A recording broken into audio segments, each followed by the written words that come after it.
Good morning, guys. Welcome to Wednesday morning Porch Talk, where I give some information on just some thoughts that I've been thinking about.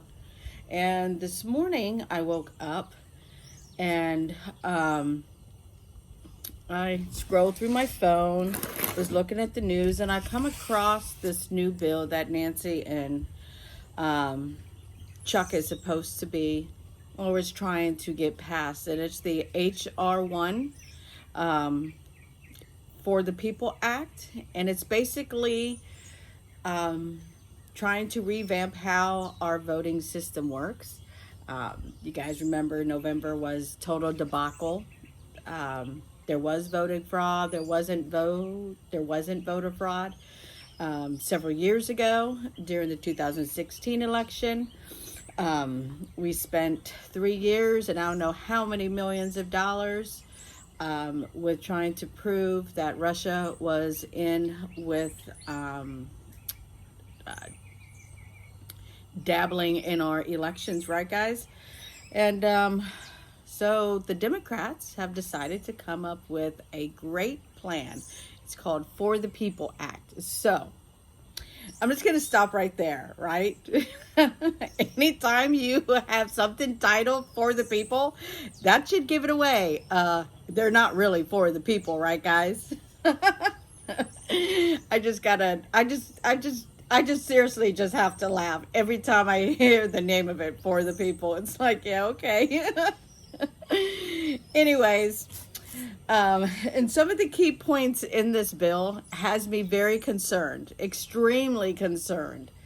Okay, so we're going to go over some of the key points. So what they want to do is they want to expand mail-in voting. So they want to make it legal for them to send out unsolicited mail-in ballots. Now, what that does is, if you're not really thinking about it, you're like, yeah, this is great, because then if I forget to request my mail-in ballot, it's just going to come to the house. Yeah, and then you moved, right? And so you never changed your address with your local board of elections, right, guys? And now your mail-in voting card is going to some address, and who's to say that that person is going to be up and be like, does not live here, and send it back. So in hindsight, that person could actually vote for you, right? We've seen this past election that there was several people who received more than one ballot for people at their residence that doesn't even live there and hasn't lived there for years or never lived there before, because the person owned their home and has lived in it for 30 years and that person never lived there, but they got a mail-in ballot for that address. So that right there is not a good thing. Next up, they want to okay and mandate that it's okay for you to register to vote on the day of the election. Yeah. Follow that up with, they want to ban state voter ID laws. So you are going to allow somebody to show up at the poll without any ID and say, hi, I'm here to vote. No, I haven't registered, but let me register real quick, and then I'm just going to go ahead and vote. With no ID. None. I mean, you have to have an ID to open up a bank account. You have to have an ID to cash a check. You have to have an ID. Oh, did you know that you have to have an ID or a thumbprint in order to get into Disney? Yeah. So, I mean, you have to have an ID to travel. You have to have ID in order to apply for government assistance. You have to have ID if you go to the doctor's office. Hello, guys, but you don't need an ID to vote? How wrong is that? It's so wrong on so many different levels, right? But they want to say, hey, it's okay, and just come on down. Just come on down to the booth, and you could go ahead and register today, and then everything is going to be perfect, right? Not a good thing.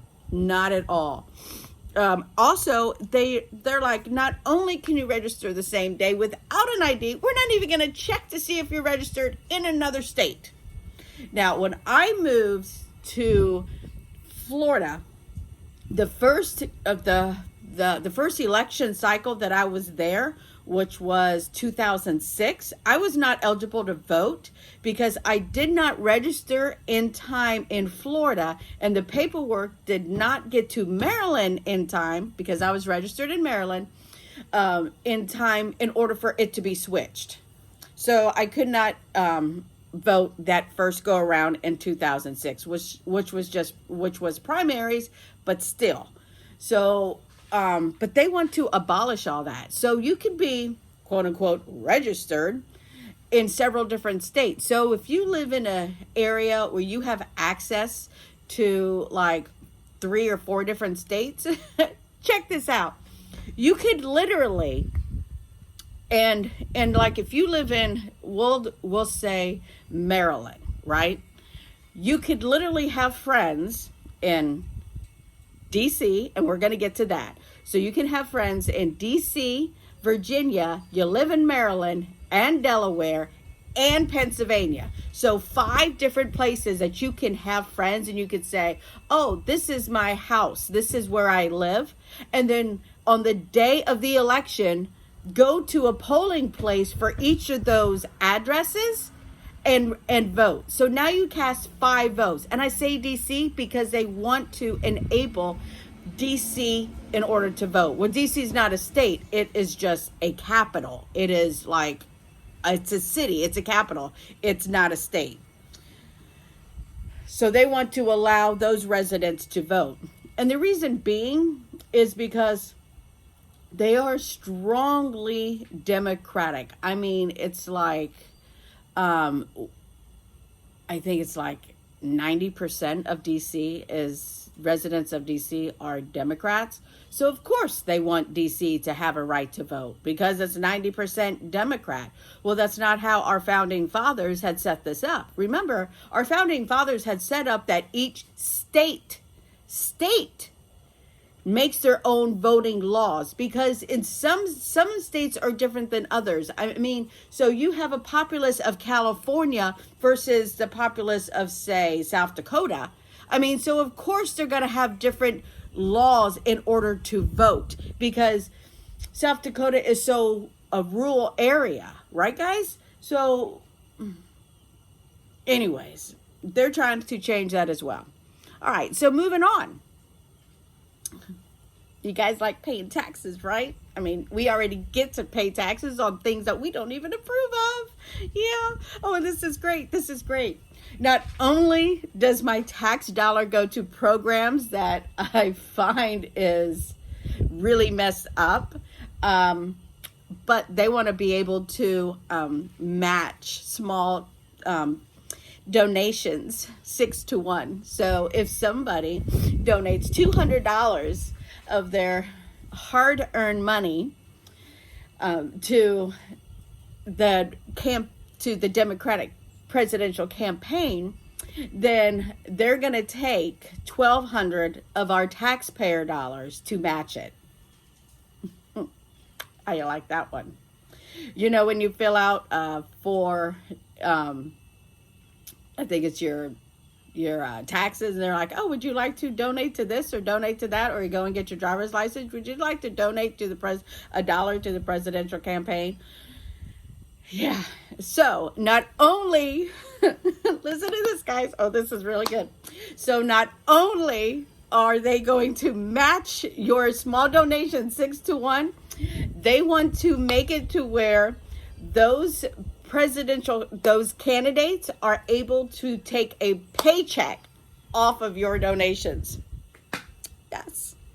So they can take a paycheck and they can pay for their daycare, and they can pay their mortgage on their lavish home. Oh, and their private jet. Yeah, you know that private jet because everybody needs to go green and whatnot. Yeah. Your taxes can now go to pay them to be a presidential candidate. How wonderful is that? Isn't that just great? So now, do we not only have career politicians, we're going to have career candidates? Because you do realize that some of these candidates are pulling in like millions and millions of dollars a month just in donations. Then the government is going to match those 6-1. Just think about that. Okay. Moving on.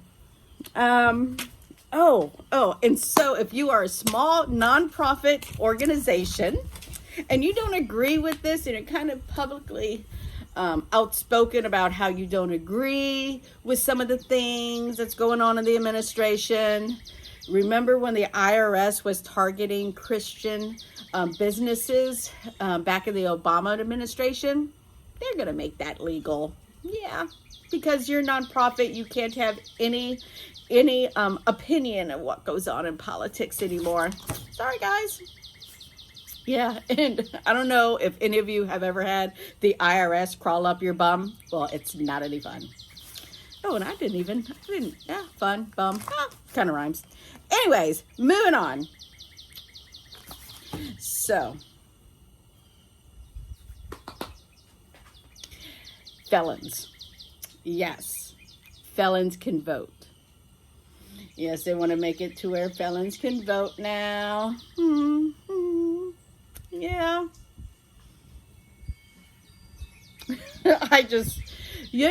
There comes a time to where I believe that sometimes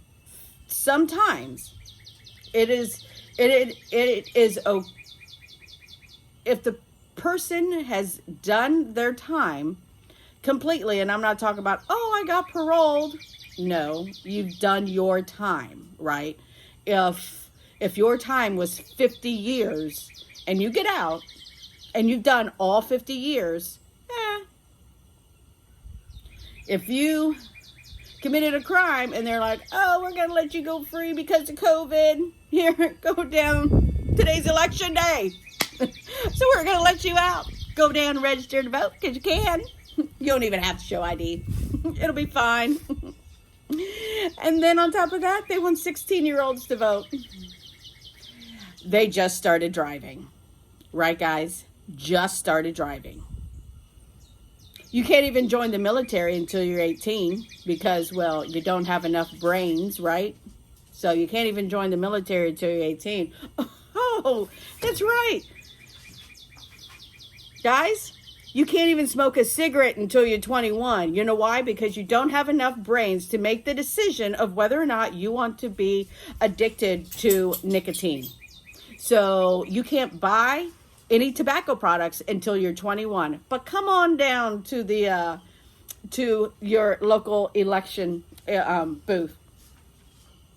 And come on down and register to vote. Don't need to show your ID. Come on in here. Here, I'll help you. If you don't know, you know how to fill this out, I'm going to help you fill it out. Right?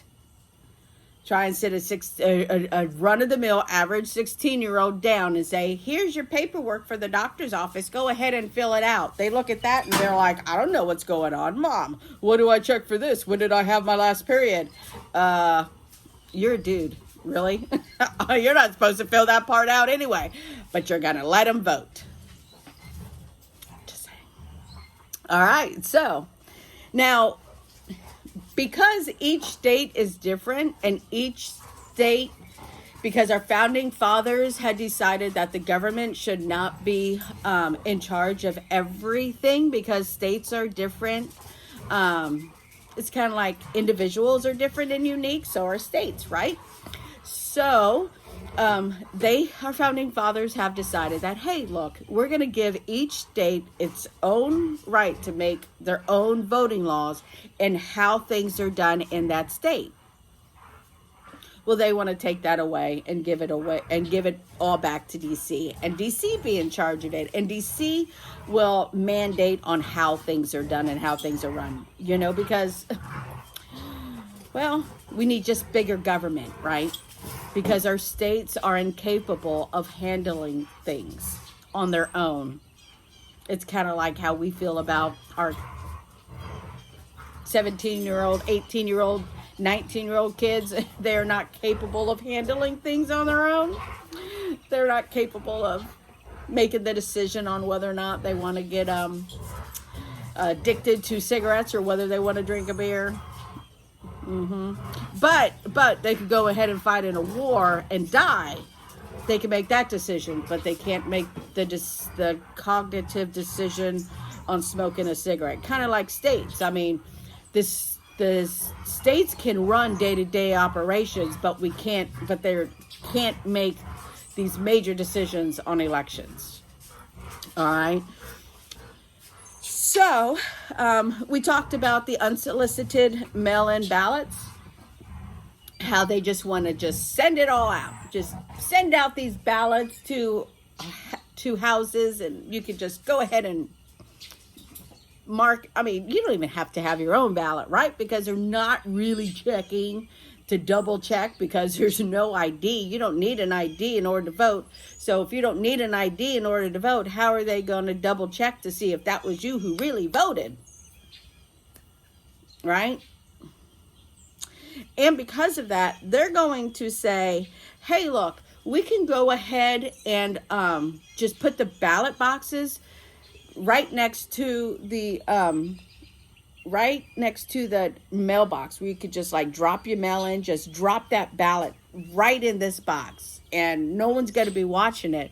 So we don't know if somebody's going to break into the ballot box, take out all those ballots, and then replace them with their own ballots. We don't know about that.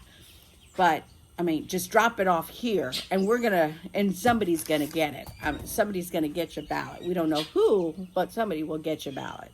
These are things that Nancy Pelosi and Chuck Schumer are trying to pass. These are those career politicians, their idea of being for the people. That doesn't sound like for the people. It sounds like for their agenda. That's what it sounds like, guys. So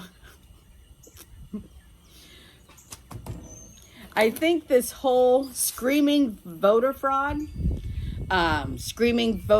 back in, I think it was 2004, with the whole Florida elections, and Florida couldn't figure out how to vote. Well, guess what? It was left up to Florida to fix it. And I lived in Florida after that. That was 2004. I moved to Florida in 2005. And after that, they had it fixed. They didn't have any more problems out of there. That state fixed it. We know the government can't fix nothing. We know that. We know that anytime the government gets involved with anything, it's a cluster. Yes. So, but that's what they want to do. That's what they want to do. Anyways, moving on.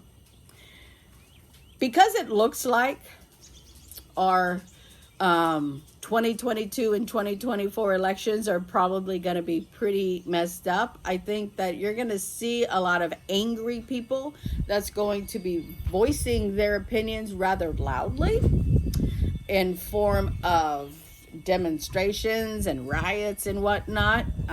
But I would encourage you not to do anything illegal or unlawful, but stand up for your God-given rights, your pursuit of happiness.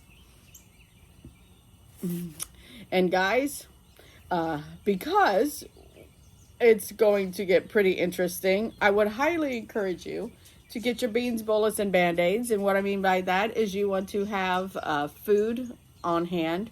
The CDC, FEMA, I think the CDC too. They actually recommend you having 2 weeks worth of food on hand, and I'm not talking about 2 weeks worth of Doritos and Pepsi. I'm not talking about that. I'm talking about 2 weeks worth of meals, 2 weeks worth of breakfast, lunch, and dinner. If you eat all three, if you only eat breakfast and dinner, have 2 weeks worth of breakfasts and dinner on hand at all times. So it's kind of like sit down and go through and figure out what food that you typically eat that doesn't require a lot of preparation. make sure you have a way to, if it needs to be cooked, that you're going to have a way to cook it. So like opening up a can of soup, or maybe making some pancakes. If you lost power, are you going to be able to cook? So if you lost power, are you going to be able to use your grill? Not indoors. That is asinine. Guys, do not use your grill indoors. You will die. Just saying. That's not a good thing. So you want to have 2 weeks worth of food. I would recommend at least 3 to 6 months worth of food on hand. Food prices are steadily going up. Buy now, and you won't have to pay the premium prices later. Start your garden. If you only have a balcony, you can plant container plants. You can plant almost everything in a container. Corn's a little bit different because corn needs to be pollinated by each other. So you need a lot of corn. You just can't plant 3 corn stalks and be like, oh, I got corn coming. No, it'll grow. You just won't get any corn. You'll have these beautiful stalks with no corn. But you can do tomatoes and green peppers and lettuce. You can grow lettuce inside. As a matter of fact, look at another video of mine that I show you what I've done to grow lettuce inside. So you can grow onions and rosemary and herbs and all kinds of things. Almost everything you can grow in a container. So that's easy to do. You don't need fancy containers. You can save your milk jugs and cut the tops off and then cut a couple holes in the bottom, and there you go. You can use a 5-gallon bucket, cut some holes in. Those are perfect for your tomato plants. So you can use that. So start you a garden. I highly, highly encourage you to do that, guys, because you do not want to be standing in a bread line. You don't want to be standing there hoping you get to the door before they close or before they say, I'm sorry, we're out of food. Come back next week. Just get here, 10 hours before the doors open so you can get something. You don't want that. Also, medications. You need to have an extra month of medications on hand. So I know a lot of times you cannot pick up medications until a certain time at your pharmacy, but talk to your pharmacist and see if you could pick up your medications 5 or 7 days early. And doing that after a few months, you're going to accumulate those extra medications. And don't forget, medications is kind of like food. Yeah, it has an expiration date, but that's when the top efficiency is there. After that, the efficiency starts to wane some. If I was on blood pressure medication, I would rather take an expired pill for that blood pressure versus taking nothing, right? Because it's going to work some. If I had a really bad infection and I had antibiotics, I would rather take an expired antibiotic than take nothing, right, guys? So just because it's expired doesn't mean that it's going to kill you. Next up, beans, bullets, Band-Aids. Make sure you have a good first aid kit. Don't skimp on Band-Aids. If it's not going to adhere to your skin, you might as not wear it, right? So get the good Band-Aids. And Band-Aids last like forever, right? They last forever. So build yourself a good first aid kit. Either go and purchase one or build your own. I prefer to build my own first aid kit because there's you buy a first aid kit and they're like, oh, here's 2 alcohol wipes. Really? I'm going to need more than 2, right? So make sure you build your first aid kit.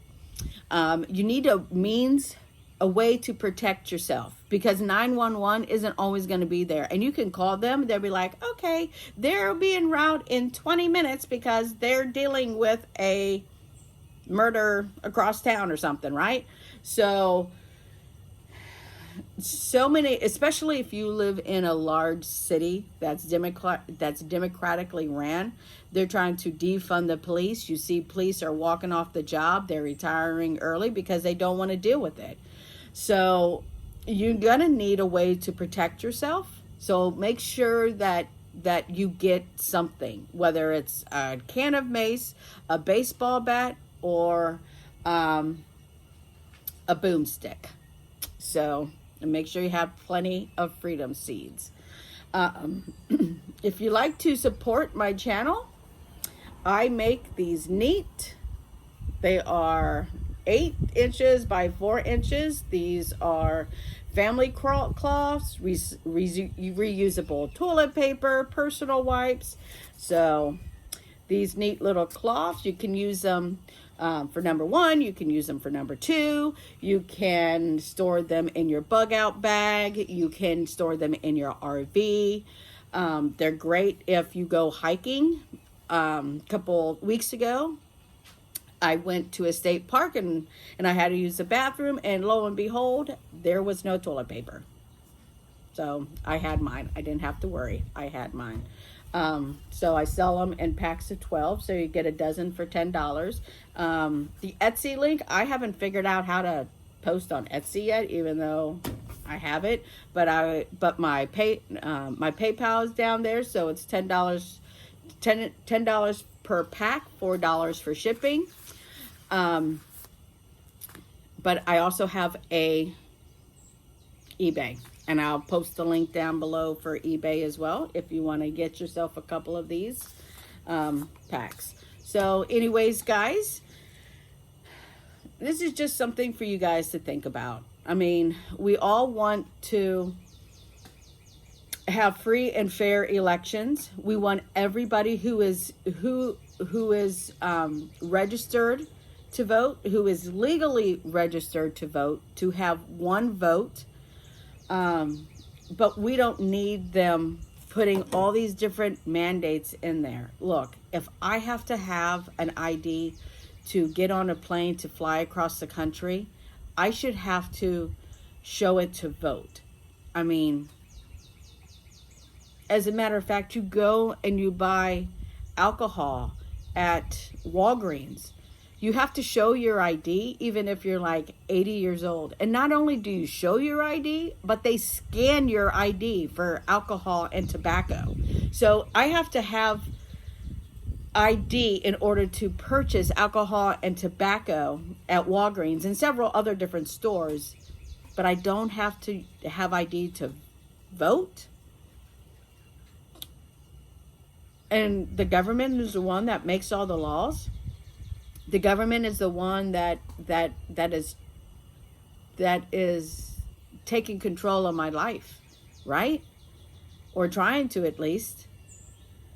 And it's no good, guys. No good. No good. All right. Until next Wednesday, I hope you guys have a great week. Enjoy your weekend. Like and subscribe to my channel. Click the thumbs up. It helps in the algorithm. Make sure you click the bell so you get notified whenever I post videos. And let's comment below on what your plans are for the weekend. If you are going to be working on stocking up your preps, if you're going to be working on your garden, if you're going to be going for a hike to release some stress of what's going on in the world, share it. Let everybody know. Anyways, guys, until next time, I hope you have a great week. Stay oily and keep prepping.